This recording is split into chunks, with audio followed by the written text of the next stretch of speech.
말씀은 세상 죄를 지고 가는 하나님의 어린 양이라는 제목의 말씀입니다. 우리 같이 말씀 읽겠습니다. 요한복음 1장 29절 말씀입니다. 시작. 이튿날 요한이 예수께서 자기에게 나아오심을 보고 이르되 보라, 세상 죄를 지고 가는 하나님의 어린 양이로다. 아멘. 잠깐 기도하시겠습니다. 사랑이 풍성하신 아버지 하나님, 감사합니다. 하나님의 사랑을 받은 자들로서 하나님 말씀을 따라 살아가게 하시고 주님께서 온전히 영광 받으시는 그 마땅히 받으셔야 될 그 영광과 감사가 하나님께 올려드리는 아버지 하나님, 그러한 나라를 우리가 살아가며 또 하나님 앞에 나아갈 수 있도록 많은 영혼들이 주님께 그렇게 나올 수 있도록 하나님, 우리가 기도하며 말씀을 나누며 말씀대로 살아가게 은혜 허락하여 주십시오. 오늘 함께 말씀을 볼 때 성령님 함께하여 주셔서 우리의 마음에 주장하여 주시기를 기도합니다. 감사드리며 예수님의 이름으로 기도하였습니다. 아멘. 제가 대학생 때 일인데 비가 많이 오는 날이었습니다. 그래서 우산을 이제 쓰고 길을 걷다가 되게 두툼한 지갑을 발견하게 됐어요. 그래서 지갑을 딱 드니까 얼마가 있었을까요, 여러분? 30만 원 정도 여기 들어있었습니다. 그래서 제가 이제 그냥 경찰서에 이렇게 그대로 딱 가지고 가서 경찰서에 가져다 주고 제 연락처를 물어보는 거예요. 그래서 그냥 아직도 이렇게 현금이 들어있는 지갑을 그대로 가져다 주는 청년이 있다니라고 경찰서에서 제가 들은 얘기 그대로 지금 여러분한테 해드리는 건데 저한테 그 주인이 찾으면은 보상을 해주니까 그 연락처를 적으라고. 그래서 마땅히 이제 주인이 잃어버린 물건을 찾아주는 게 당연하니까 저는 괜찮습니다라고 이렇게 얘기하고 왔어요. 사실 그때 이제 대학교 등록금이 한 100만 원 정도 했을 때라서 굉장히 큰 돈이거든요. 그러니까 그 사람, 잃어버린 사람한테 그 돈이 얼마나 큰 돈인 줄을 알기 때문에 제가 그냥 그대로 가져다 주면서 그 사람이 그걸 찾으면 굉장히 좋겠다고 이렇게 생각을 했었습니다. 반대로 우리가 이제 지갑을 잃어버리는 상황이 있잖아요. 그래서 첫 번째 드는 생각은 뭘까요? 어디다 놔뒀을까? 제발 그 자리에 있어라. 이게 우리 마음이죠. 제발 그 자리에 있어라. 근데 그 자리에 있는 거는 어떨 때예요? 어디 있는지 알 때가 일단 그 자리에 있을 때고, 두 번째는 내가 잊어버리면 어디다 놔뒀을까? 기억나고 생각나고 내가 가는 곳에 있었으면 좋겠다. 누가 찾아줬으면 좋겠다라는 이런 마음이 드는 것이죠. 그래서 우리가 누군가의 지갑을 잃어버린 지갑을 찾아주는 것이나 아니면 내 지갑을 남들이 찾아줬을 때 그 마음들을 이렇게 계속 생각해 보면서 역지사지로 사람들의 마음을 생각해 보면 그 잃어버린 사람의 마음을 좀 헤아려 볼 수 있게 되는 것과 그것을 찾았을 때의 기쁨을 우리가 생각해 볼 수 있었던 것 같습니다. 그래서 잃어버림, 내가 무엇인가를 잃어버렸다라는 그것이 어떤 사람에게는 기회일 수도 있죠. 잘됐다, 이참에 새 걸로 바꾸자 라는 마음이 들 수도 있잖아요. 어떤 것을 잃어버렸는데 이것을 새 걸로 바꾸자라는 기회로 삼는 때도 있지만, 그것이 정말 소중하고 귀한 것이고 다른 것으로 바꿀 수 없는 것이라면 우리가 반드시 찾기를 원하는 것이 우리의 마음이고, 그 가치가 크면 클수록 그 간절함이 더욱 커지는 것 같습니다. 그래서 이 마음으로 이제 물건을 딱 보게 되면 진짜 주인을 찾아줘야겠다 라는 것이죠. 근데 이 물건을 안 찾아줬어요. 그럼 우리는 그런 사람들한테 뭐라고 할까요? 양심이 없다. 양심에 화인 맞은 뭐 이런 표현을 쓰잖아요. 양심이 우리가 선악을 판단하고 선한 일을 행해서 악한 일을 멀리 하려고 하는 의지, 그런 마음이라고 이제 표현을 합니다. 그래서 우리가 주인을 찾아주는 것은 우리 양심에 따라서 선한 일을 하는 것이죠. 옳은 일, 바른 일을 행하는 것이다라고 이렇게 볼 수 있습니다. 그 옳은 일, 이 바른 일을 하는 사람이 성경에 이와 예도 있고, 또 옳지 않은 일을 하는 사람들의 예도 성경에 있습니다. 옳지 않는 일을 하는 사람의 예가 누가복음 20장 9절에서부터 15절에 보면 그 포도원 이제 비유가 있어요. 포도원에 농부들이 있는데 어떻게 해요? 포도원 소출을 이제 얼마 바치게 하고 그 농부들을 이제 이렇게 잘 관리할 수 있도록 해놨다가 나중에 종들을 보냈는데 계속 거절해서 상속자를 보내죠. 상속자를 보냈는데 우리 말씀을 좀 볼까요? 네. 농부들이 그를 보고 서로 의논하여 이르되 어떻게 한다고 했어요? 상속자니 죽이고 그 유산을 우리의 것으로 만들자.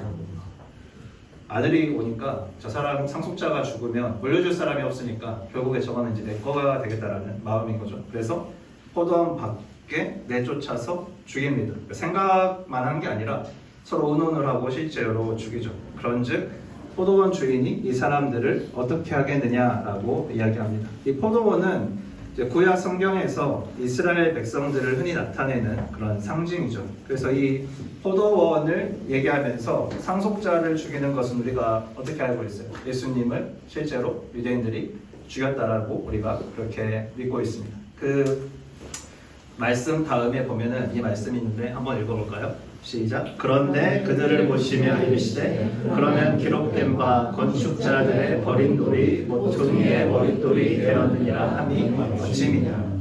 그래서 하나님께서 그 아들을 사랑으로 우리에게 보내주셨는데 우리가 이 왕을 죽이고 우리가 왕이 되자, 이 상속을 우리가 받자라는 마음으로 예수님을 이제 죽였습니다. 이 버린 돌이 근데 모퉁이 돌이 된다라는 이 표현이 어떤 표현이냐? 이 일을 통해서 하나님께서 오히려 그 구원의 일들을 행하시는 그 기초로 삼으셨다라는 거예요. 그래서 하나님께서는 창조주시잖아요. 창조주가 창조하신 그 모든 것, 창조를 행하셔서 만든 모든 만물의 주인이시고 인간을 창조하신 분도 하나님이신데 우리가 하나님이 주인이다, 내 삶의 주인은 하나님이다 라는 고백까지 나아가기가 굉장히 오래 걸리고도 내 머리로는 알고 있어요.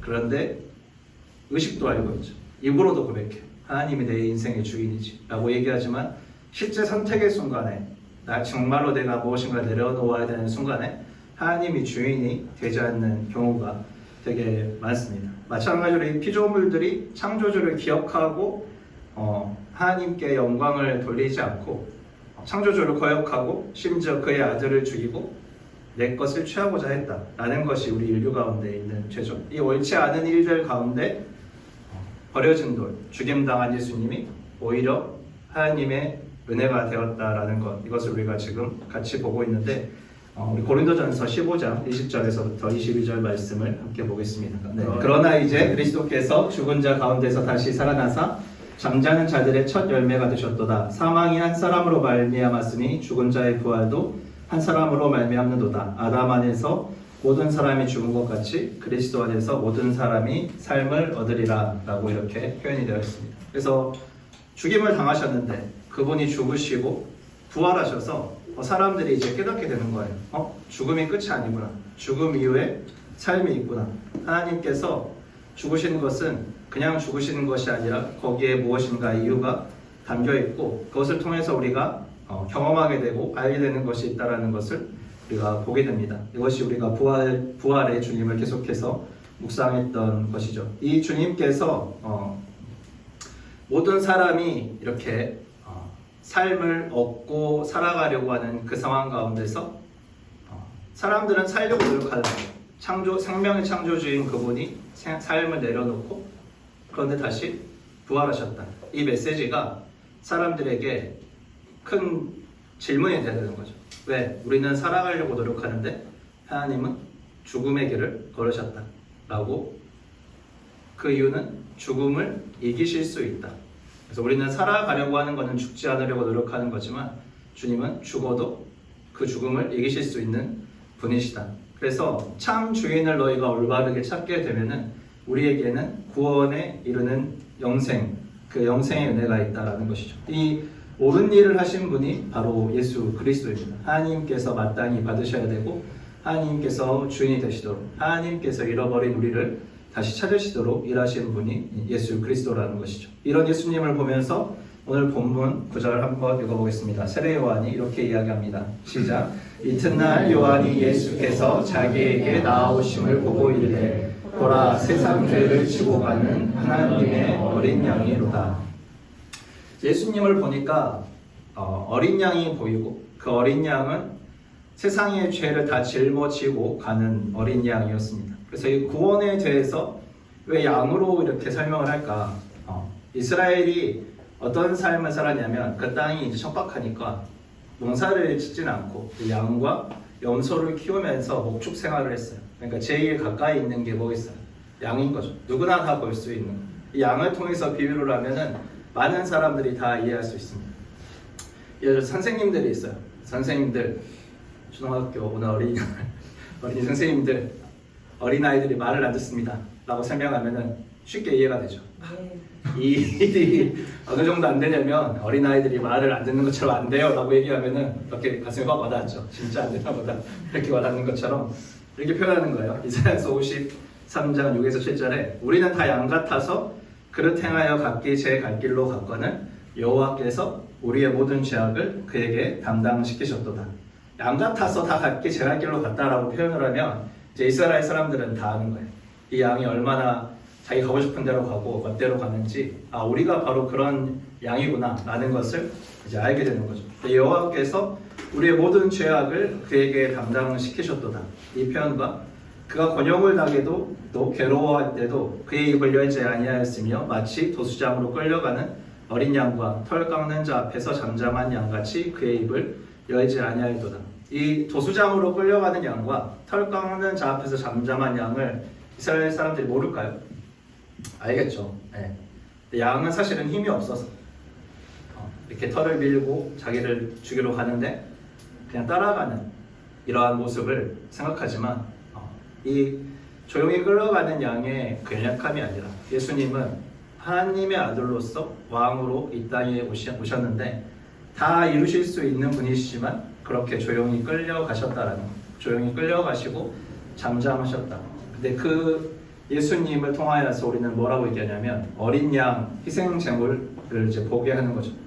그래서 이사야서 53장 10절의 말씀을 보면 여호와께서 그에게 상함 받게 하시기를 원하사 질고를 당하게 하셨은즉 그의 영혼을 속건 제물로 드리기에 이르면 그의 씨가 보게 되며 그의 날은 길 것이요 또 그의 손으로 여호와께서 기뻐하시는 뜻을 성취하리로다 이렇게 표현되어 있습니다. 이스라엘 백성들은 그 희생 제물로 올라가는 어린 양조차도 너무 익숙한 거예요. 그래서 예수님을 보면서 어린 양이다, 하나님의 어린 양이다, 세상 사람들의 죄를 짊어졌다라고 하면 내가 죽어야 되는데 내 대신 나의 죄를 짊어지고 희생당하는 희생 제물로서 오신 분이시구나. 근데 나의 죄, 세상의 모든 죄를 짊어지신 예수님이시구나 라는 것을 이제 깨닫게 된다라는 거죠. 근데 그 예수님께서 왜 그 길을 걸었느냐? 이 이사야서 53장 10절을 이제 원문을 보면 이렇게 표현이 됩니다. 여호와께서 원하셨다. 그가 상함 받기를. 만약 그의 영혼을 속건 제물로 드린다면 여호와의 기쁨이 그의 손에서 번영하리. 이렇게 표현되어 있어요. 그러니까 하나님이 원하셨어요. 아들 예수 그리스도가 십자가에 달려서 죽으시는 그 고난 받는 것을 원하셨는데 주님께서 그렇게 돌아가시고 죽으시면 속건제물로 그 길을 걸으시면 여호와의 기쁨이 그의 손에서 번성하게 될 거라, 번영하게 될 거라는 거예요. 그러니까 참 아이러니하잖아요. 기도할 때마다 저는 이 부분이 되게 가슴에 와닿는 게 어떻게 자기 아들이 죽는 게 내가 기뻐하는 길이 될 수 있을까? 거기까지 우리가 그 마음을 좀 생각해 볼 필요가 있다는 거죠. 어떻게 내가 가장 아끼는 내 아들이 힘없는 모습으로 그렇게 죽는 것이 내가 원하는 일이고 그렇게 죽어야만 내가 기뻐하는 일이 이루어질 수 있다라고 하나님께서 얘기하실 수 있을까? 라는 부분에 대해서 우리가 생각해 볼 필요가 있다는 것입니다. 그런데 예수님께서 이 하나님의 마음을 하신 거예요. 내가 이 길을 걸어가면 하나님의 기쁨이 충만하겠구나. 내가 이 길을 걸어가면 하나님께서 기뻐하시는 그 뜻, 우리가 다시 되찾음을 받고 하나님의 사람으로 살아나는 것, 그것을 보는 것이죠. 그래서 예수님께서는 이렇게 얘기합니다. 양의 비유를 또 들죠. 나는 선한 목자라. 선한 목자는 양들을 위해서 목숨을 버리거니와. 그런데 이 우리 안에 들어있지 않은 다른 양들이 있어서 내가 그 양들을 위해서 온다. 그래서 내가 죽은 것은 이 양들을 다시 되찾기 원합니다 라고 이렇게 표현을 하세요. 그래서 이 잃어버린 양을 되찾는 것이 하나님께서 기뻐하시는 그 기쁜 일이 되는데 내가 양의 모습으로 세상의 모든 죄를 짊어지고 죽어서 하나님께서 기뻐하시는 그 영혼의 되찾음을 이루어내시겠다라고 그렇게 말씀하고 계신 것이죠. 그 잃어버린 영혼들을 향한 하나님의 마음과 그 잃어버린 영혼들을 찾았을 때 하나님이 얼마나 기뻐하실까라는 그 마음을 예수님께서 알고 계셨기 때문에 그 길을 걸어가셨습니다. 그래서 누가복음 15장에는 잃은 양의 비유가 있죠. 99마리 양, 그리고 또 있고 한 마리 양을 잃어버렸을 때 찾는 것. 잃은 드라크마가 있는데 너희가 찾도록 찾지 않겠느냐라는 것도 있고, 돌아온 탕자에 대한 비유를 하면서 하나님께서 잃어버린 그 영혼들을 되찾기를 얼마나 원하시고, 그 잃어버린 영혼을 되찾았을 때 그 잔치를 벌이실 정도로 기뻐하신다라는 그 마음을 잘 아는 예수님께서 그 길을 걷고 계신다라는 것을 우리가 함께 살펴보고 있습니다. 근데 이 마음을, 하나님의 그 마음을 이제 구약에서는 누가 알았느냐? 구약에서는 어떤 인물이 있을까요? 이스라엘에서 되게 유명한 두 사람이 있죠. 네, 모세와 다윗 왕이 있습니다. 그래서 모세는 이스라엘에서 어떤 사람이에요? 최고의 선지자잖아요. 이스라엘 백성들을 이집트에서 구원해낸 최고의, 구출해낸 최고의 선지자인데, 이 출애굽기 32장 31절과 32절 말씀을 함께 보겠습니다. 시작. 모세가 여호와께로 다시 나아가 여짜오되 슬프도소이다. 이 백성이 자기들을 위하여 금신을 만들어 싸우니 큰 죄를 범하였나이다. 그러나 이제 그들의 죄를 사하시옵소서. 그렇지 아니하시오면 원하건대 주께서 기록하신 책에서 내 이름을 지워버려 주옵소서. 이 이스라엘 백성들이 하나님 앞에 금송아지로 우상을 만들어서 이렇게 범죄를 하니까 하나님 앞에 나아가서 기도하는 거예요. 하나님, 이 백성을 죽이시면 안 됩니다. 이 백성을 하나님 언약을 따라서 주님의 약속의 땅으로 이끌어 가시는 것이 주님의 뜻입니다. 하나님이 그 일을 행하지 않으시려면, 이 영혼들을 구하지 않으시려면 주님, 저의 이름을 이 생명의 책에서 지워버리십시오. 근데 주님이 이 기도를 들으실 때 주님께서 나의 생명책에서 나의 이름을 생명책에서 지우는 것이 아니라 그 기도를 받으시고 이 영혼들을 구원하시기를 기뻐하시는 하나님의 마음을 알고 또 기도한 이 모세의 모습을 우리가 볼 수 있습니다. 그런데 우리가 이 모세를 보면은 되게 멋있지만 우리가 이런 기도가 쉽게 나오진 않죠. 주님, 제 이름을 지워버리시면 안 됩니다. 나는 천국에 가야 되거든요. 이런 기도가 사실은 실질적이에요. 네. 그래서 기도할 때도 우리는 우리의 것을 포기하고 내려놓지 않는 것이 우리의 일상적인 모습이지만, 그러나 하나님의 마음을 아는 사람들은 기도가 그 자리에까지 나아갈 수 있다는 것이 우리에게 도전이 된다는 것이죠. 그게 하나님께서 기뻐하시는 마음이라는 것. 이 마음을 조금 더 잘 이해할 수 있는 게 이제 다윗이 양을 찾는 일입니다. 잘 우리가 보죠. 언제입니까? 골리앗과 이렇게 싸우러 갈 때 얘기죠.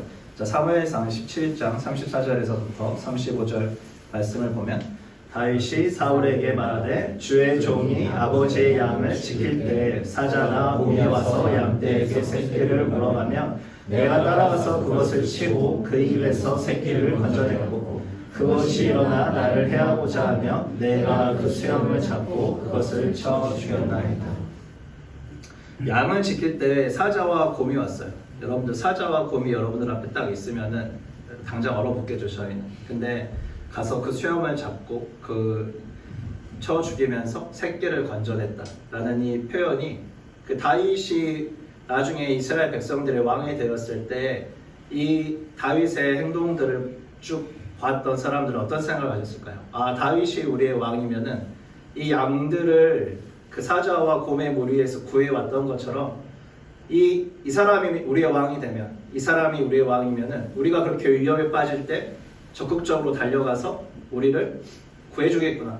그래서 다윗이 왕이 되기를 원하고 그 다윗의 왕국이 회복되기를 이스라엘 백성들이 원하는 거죠. 실제적으로 하나님의 이름을 모욕하는 골리앗을 달려가서 쳐 죽이는 이 다윗을 보면서 하나님 나라를 우리가 회복하기를 원하는 그 이스라엘 백성들의 마음 가운데 가장 큰 마음은 내가 좀 안전하게 살 수 있게, 처음에 그 이스라엘이 나라를 지었던 것처럼 우리가 좀 안전하게 살 수 있게, 우리가 하나님 나라 백성으로 좀 안전하게 살 수 있게 그 다윗의 왕국을, 다윗의 나라를 다시 회복시켜 주십시오 라고 표현하는 것처럼 그 사람들이 그렇게 다윗을 의지하는 그 마음, 그런데 그 마음의 핵심은 무엇이냐면 다윗이 그 양 한 마리를 얻기 위해서도 저렇게 생명을 다해서 달려드는구나, 그것을 되찾기 위해서 노력하는구나 라는 것을 볼 수 있습니다. 그래서 예수님께서 내가 이 세상의 모든 죄를 짊어지고 가는 하나님의 어린 양이면서 나는 선한 목자는 양들을 위해서 목숨을 버린다라는 그 표현은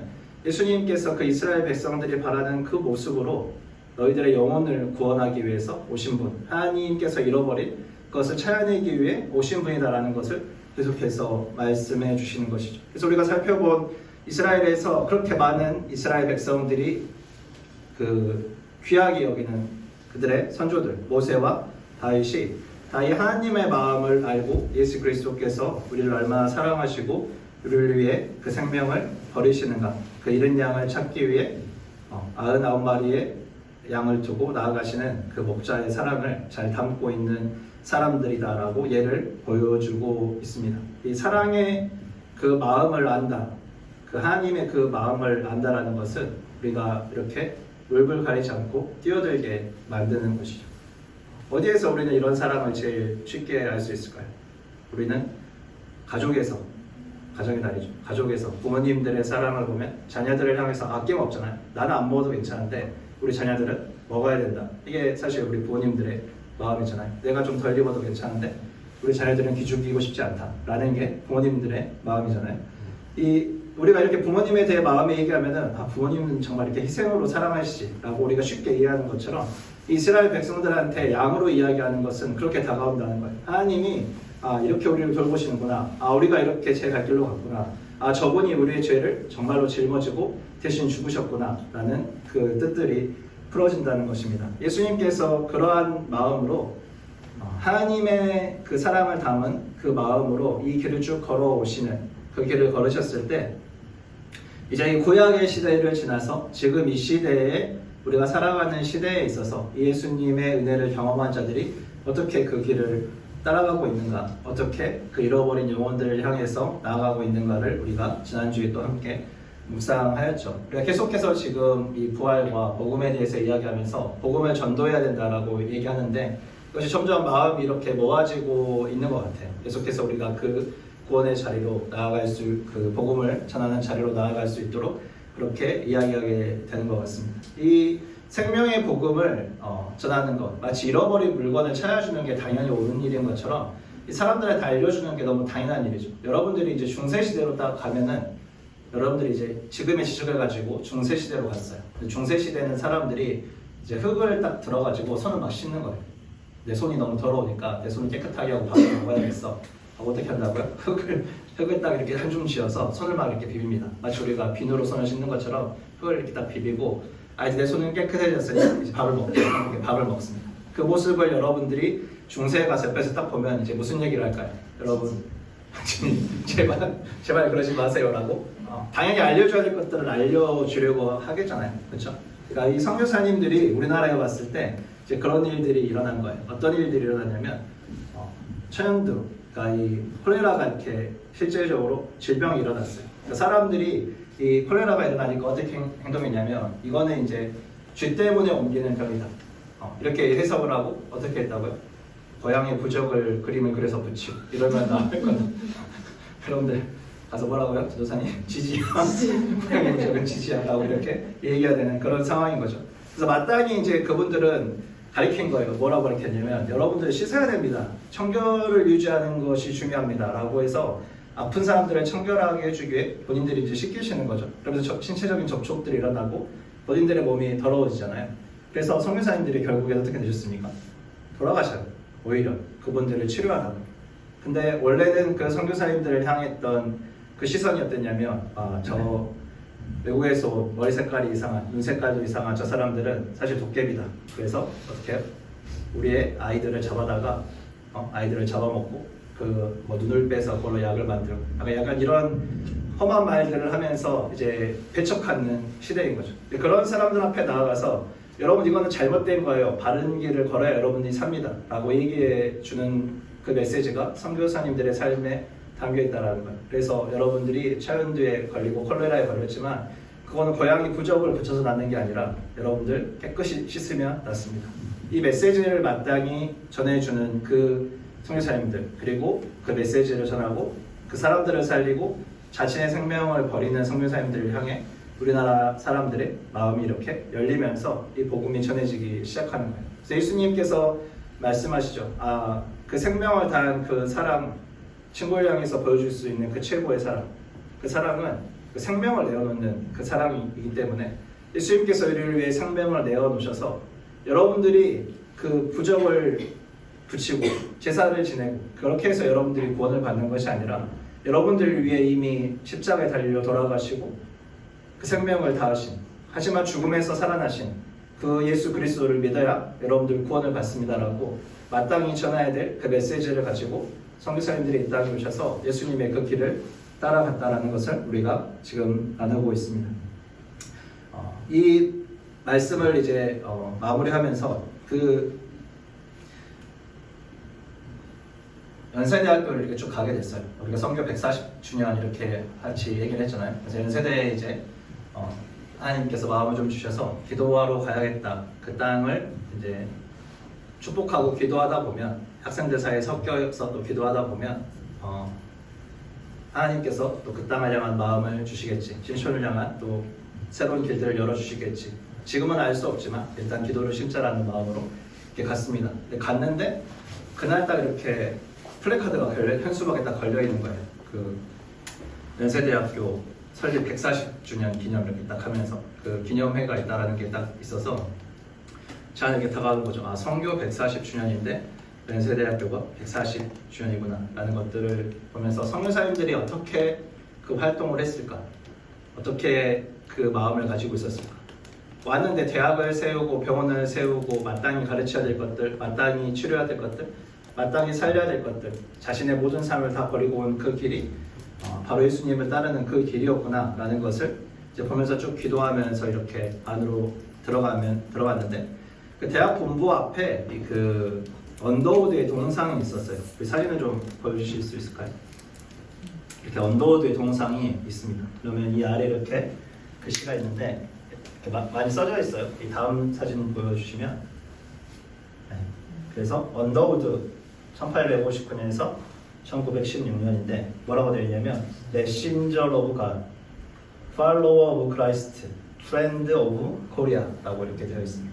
선교사님으로서 이 땅에 오셔서 하나님의 말씀을 전하고 마땅히 전해야 될 그리스도의 복음을 전하고 어떻게 예수님께서 걸어가신 그 길을 그대로 걸어가면서 생명을 다해서 그 영혼들이 주님께 돌아올 수 있도록 이렇게 그 길을 걸으며 그 다음에 한국의 친구가 되어주는 것. 그래서 주님의 마음이 이 안에 담겨 있는 거죠. 친구를 위해서 죽는 것은 최고의 사랑임을 보여주면서 예수 그리스도께서 우리를 향한 하나님의 사랑을 확증하셨다라고 표현한 것처럼 선교사님들이 그 예수님의 마음을 품고 하나님께서 기뻐하시는 그 잃어버린 영혼들을 향해 나아가면서 똑같이 생명을 내어놓을 때, 삶을 드릴 때 어떻게 됩니까? 알게 되잖아요. 하나님의 사랑이 어떠한 것인지를 알게 되는구나.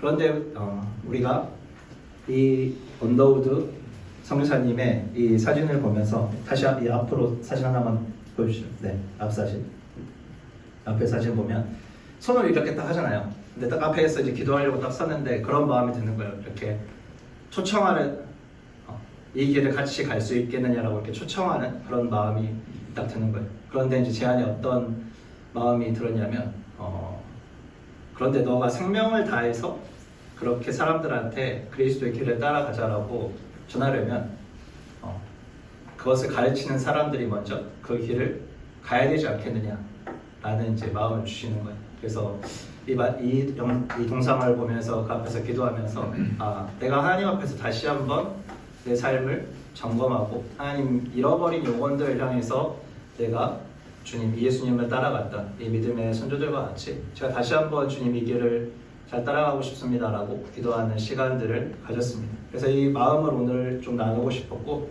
두 번째는 그 메시지를 계속 묵상하면서 결국에는 예수 그리스도를 보게 되는 거예요.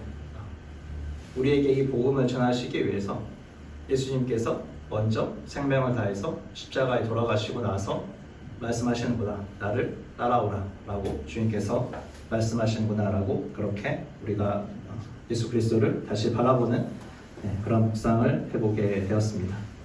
우리 누가복음 19장 10절을 마지막으로 보고 한번 기도하면 좋겠습니다. 자, 시작. 인자가 온 것은 잃어버린 자를 찾아 구원하려 함이니라. 아멘. 예수님께서 이 마음을 가지고 오신 거예요. 보라, 세상 죄를 지고 가는 하나님의 어린 양이로다 라고 예수님께서 이제 막 그 공생애를 시작하실 때, 그때 예수님의 메시지가 잃어버린 자를 찾기 위해서 나는 세상의 죄를 짊어지고는 하나님의 어린 양으로 그렇게 걸어가는 그 모습이 세례 요한의 눈에 이렇게 보이는 것이죠. 그래서 우리가 이 예수 그리스도의 모습을 보고 하나님 우리가 그 길을 따라가기 원합니다라고 우리 이 시간 같이 기도하면 좋겠습니다. 우리 이 시간 기도하실 때 하나님 우리의 마음을 계속해서 주님 이 잃어버린 영혼들을 향한 주님의 그 마음, 복음으로 영혼들이 살아나는 그곳을 향한 그 마음. 그런데 아버지 우리 마음에서 끝나는 것이 아니라 삶을 드린 주님 나를 따르라 말씀하시는 그 주님 예수님 따라가는 우리 믿음의 선조들처럼 그 길을 따라갈 수 있도록 하나님 우리가 믿음의 발걸음을 뗄 수 있게 은혜 허락하여 주시옵소서. 우리 한번 같이 기도하시겠습니다.